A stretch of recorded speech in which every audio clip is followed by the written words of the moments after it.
канале Польза.нет, и здесь только быстрые обзоры и долгие стримы. Меня зовут Саня. Не забываем, что входы на все девайсы, которые обозреваю, если у них есть камера, как у этого смартфона, я пишу на них 50 мегапикселей, максимум, к сожалению, 1080p. И логично, как вы можете представить себе, Realme сделал что? Он взял дешевый процессор, запихал в очень красивую оболочку. Нам всем кажется, что это выглядит дорого. Это и правда выглядит дорого. А насколько хорошо это работает, вы увидите в ролике. Смотрим. Супер бюджетник Realme C35 до меня доехал. 3 недели в доставке эта посылка отсутствовала. Мне прислали с каким-то подарком. И в итоге она у меня на руках. Realme Buds Classic, которые мне не особо и нужны, потому что на наушники вы знаете, что обзоров, наверное, штук 400 на канале. Притом беспроводных. На проводных штук 20. Собственно, смартфон. Обещают камеру на 50 мегапикселей, обещают Full HD экран на 6,6 дюйма, 5000 мАч батареи и ультратонкий дизайн 8,1 мм, но, наверное, это без блока камер. Здесь у меня китайские иероглифы, что здесь 4 гигабайта оперативки и 64 внутренней памяти. Разумеется, все по минималочке, как мы любим. И как большинство и покупает.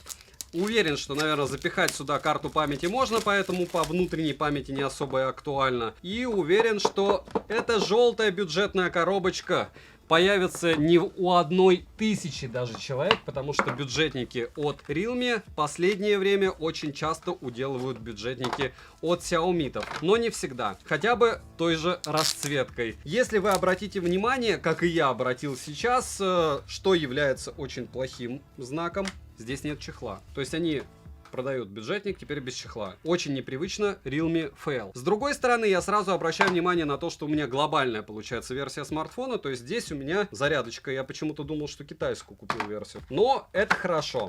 Зарядка максимум, наверное, на ватт 18. Если на 33, то цвет. Нет, 18 ватт без запаса. 18 ватт это дело потреблять и может. На 50 мегапикселей камера, разумеется, без какой-либо оптической стабилизации. Но выглядит это дело лаконично. Вспоминаем Vivo V23, которая выглядела не цвет, блеск, красота. И смотрим на этот смартфон. Он похож на Oppo Reno 6 китайской версии, либо похож, разумеется, на айфончик. Олеофобное покрытие просто ужасное. Надеюсь, оно раскочегарится. Вроде лучше становится. Заводская защитная пленка на борту. Ужасно огромный подбородок. Хотя, да, ужасно огромный. И каплевидный вырез, сейчас вы все увидите своими глазами. Плюс в карму за мини-джек только что распаковывал Realme Neo 3, и там мини-джека не было. Но нет ЭК-порта. Вот такая вот история о Ромео и Джульетте нам от Realme. То есть здесь мы в бюджетниках создаем радость, в дорогих телефонах нет.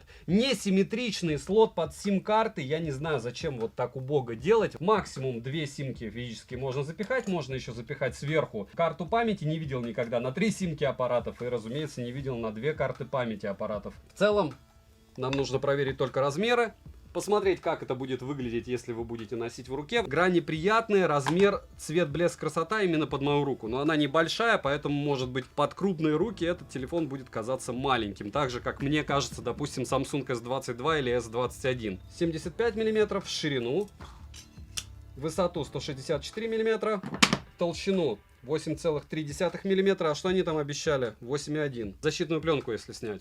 Может быть.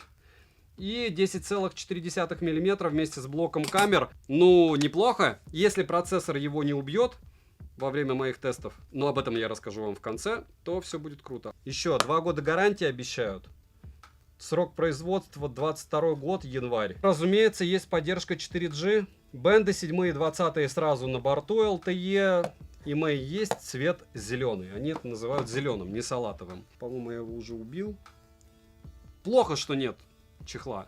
Смотрим. Розыгрыши моря. Читаем описание, какие сейчас актуальны. Постоянно это 5 Mi Band 6 серии. Разыгрывается за лайк, подписку и комментарий к любому видео. Не забудьте подписаться на телеграм-канал взаимопомощи. Нас уже там больше 11 тысяч человек. И, разумеется, телеграм-канал скидок. Нас там 44 тысячи. Подписывайтесь на основной канал YouTube с колоколом. Перейдем же к смартфону. Полетели. Приобрести Realme C35 можно в черной или зеленой расцветке. Небольшой выбор, но что есть, то есть. Дизайн действительно хороший для смартфона этой цены. ценовой категории. Выглядит он однозначно привлекательно. Тыльная часть, как и рамки, конечно же, из пластика, грани прямые, в руке лежит удобно, но при длительном использовании одной рукой грани могут доставлять небольшой дискомфорт. Это вам, конечно, не яблочные грани, когда реально может впиваться, но где-то близко. Тыльная часть не маркая, но в моем случае из-за светлого цвета корпуса отпечатки практически не видны. Сборка хорошая, как и материалы. На корпусе расположили слегка утопленную в корпус кнопку питания, качели регулировки громкости, люфт у кнопок практически отсутствует, что хорошо и удивительно. Далее есть разъем USB Type-C, к сожалению, версии 2.0, но тоже не удивительно. Два микрофона, динамики, основное разговорное звучание здесь моно, и оно неплохое. И всем, кто просит меня вставлять пример звука. Друзья, все, кто вам ставят пример звука наушников, колонок, либо телефонов, они вас обманывают, потому что при появлении в YouTube звука, тот, который вы сейчас слушаете, он 6 раз видоизменяется, по-другому сжимается. И то, что вы слышите свои колонки и свой источник. Поэтому никакого примера у меня никогда не будет. Звучание, еще раз повторяюсь, неплохое, но и хорошим я его не назову. Слот не прорезиненный на 2 сим-карты и карту памяти до 1 терабайта, что очень хорошо, но опять же терабайт стоит практически как этот телефон. ИК-порта на борту нет, что неудивительно для Realme, а вот мини-джек завезли, за что отдельное спасибо. Официально о защите от влаги не заявляли, да и неофициально ее здесь нет. Летим дальше. Смартфон оснащен IPS-дисплеем на 6,6 дюйма с разрешением очень даже бодрым 2408 на 1080 пикселей Full HD. Соотношение экрана к корпусу 90,7, и это прям очень много для лоукоста. Матрица экрана абсолютно плоская, за что отдельное спасибо, но тоже неудивительно, во всем лоукосте именно так, но я водопады не люблю, поэтому хорошо. Плотность пикселей эталонная 401 ppi, прямо золотой стандарт лично для меня. Пиковая яркость 600 нит. При прямом попадании света на экран яркости слегка не хватает, даже в автояркости. И чтобы спокойно разглядеть на экране в солнечный день что-то, приходится искать тень, либо вглядываться. Частота обновления экрана 60 Гц, тач на 180 Гц. Результаты теста на частоту дискретизации касания вы сейчас видите на экране. Повторяю, что все это может поменяться с обновлениями, но на данный момент вот так в стоке. Автояркость работает хорошо, но медленно. Под разными углами тон картинки бросает в теплый оттенок. Далее, мультитач, конечно же, есть и берет все 10 пальцев. Разблокировать экран можно при помощи сканера отпечатков пальцев, внедренного в кнопку блокировки, и распознавания лица. Сканер отпечатков пальцев работает довольно шустро. Внести отпечаток одного и того же пальца несколько раз нельзя. Распознавание лица срабатывает отлично, но по большей части только если смартфон расположен прямо перед лицом. Под углом он тоже разблокируется, но не так хорошо. Зарегистрировать биометрические данные можно только одного лица. Подбородок внизу экрана есть, и он приличных размеров. Экран мне понравился, насыщенности хватает, яркости именно для IPS-дисплея достаточно. Для просмотра фильмов или серфинга в интернете его более чем хватает. Лично мне. Летим дальше. Процессор Unisoc T616 с техпроцессом 12 нанометров и 8 ядрами, максимальная частота которого 2 ГГц. Графический процессор ARM Mali G57, и все это нехорошо, но все это, повторяюсь, лоукост, и нечего здесь удивляться. Интерфейс Realme UI R Edition на базе Android 11, оперативная память LPDDR4X и доступна на выбор 4 или 6 гигабайт. Внутренняя память UFS 2.2, не совсем ужас, на выбор 64 или 128, что уже хорошо, так как это не eMMC память. Если бы была она, то это была бы печаль. Имеется поддержка двухдиапазонного Wi-Fi 5 серии, 5G сети не поддерживает, а 4G 7 и 20 бенды на борту. Связь смартфон ловит отлично, звучание при звонках приемлемое, микрофоны отрабатывают не лучшим образом, а датчик приближения не подводил. Запись разговора в стоке отсутствует, VO LTE и VO Wi-Fi на борту, что очень удобно. Вибромоторчик слабенький, но не топорный, и, к сожалению, настроить силу вибрации нельзя. Bluetooth версии 5.0, я бы не сказал, что это плохо, но уже есть версия 5.3, кто не знал. И в телефонах она тоже встречается. Redmi K50 Pro или Realme GT Neo 3, по ссылке в правом верхнем углу можете посмотреть, вот в них как раз 5.3. NFC поддерживается, опять же, MirPay никто сейчас не банил. Из навигации на борту от GPS,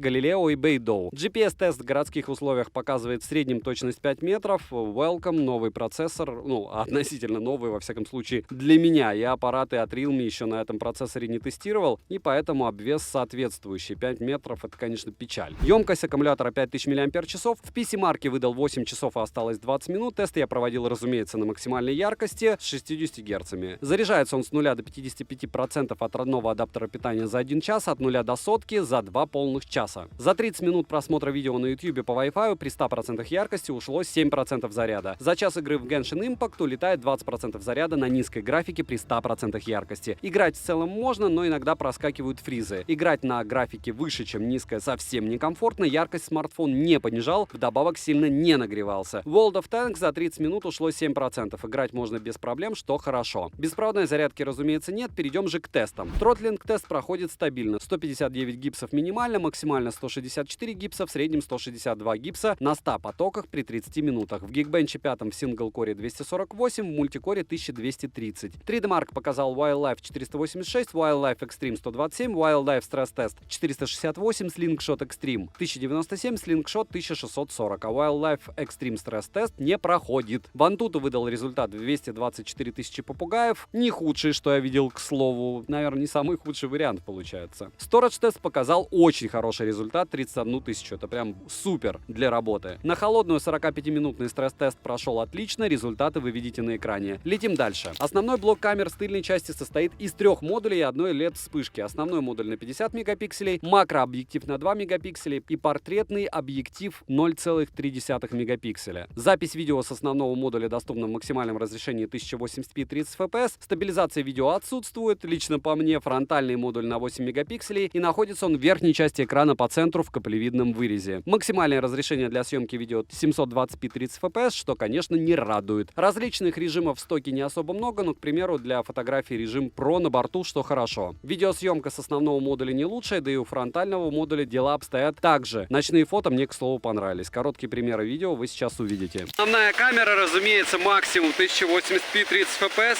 И да, он хуже, чем Redmi Note 11 по любым спекам, но он и дешевле почти на 30%. А выглядит он как минимум дороже в раз 10. И многие так и считают. Много тестов фронтальной камеры. Не скажу, что он идеально снимает, но снимает он очень даже неплохо.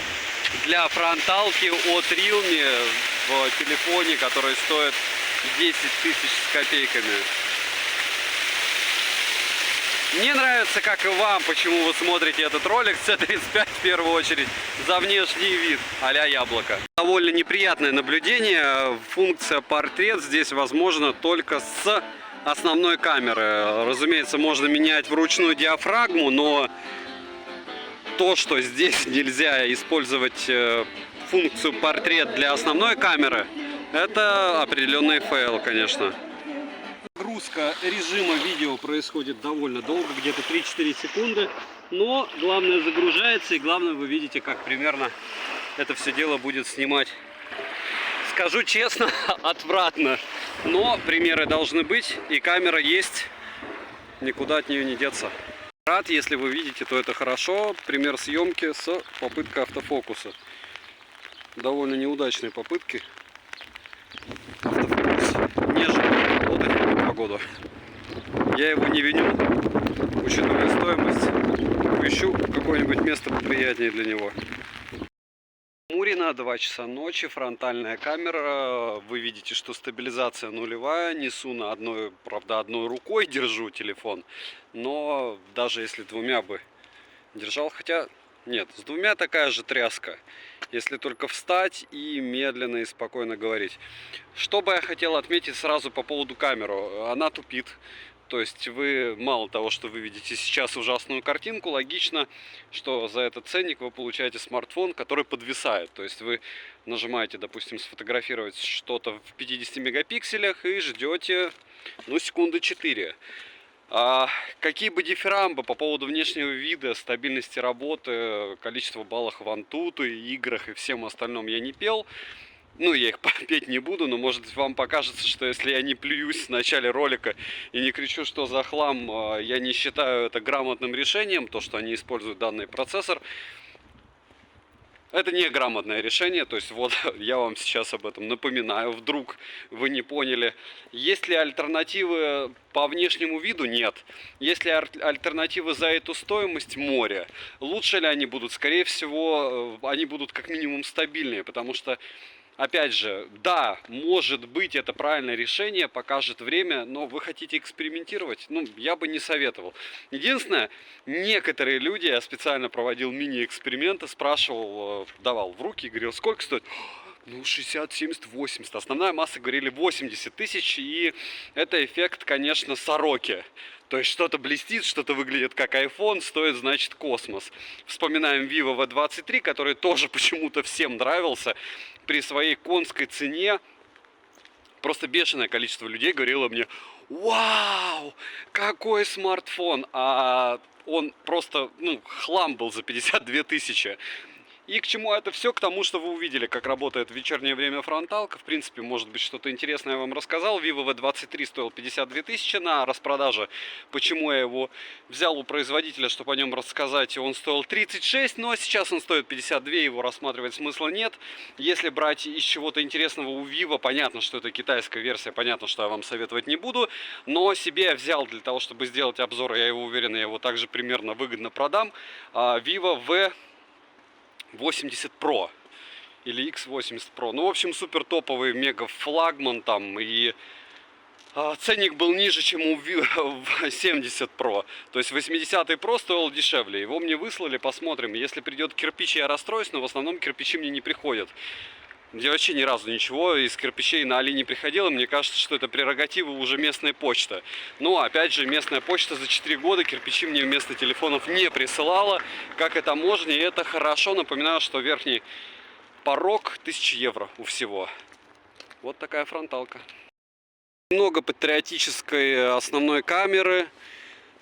Я думаю, что это все будет у меня выгружено уже после праздника.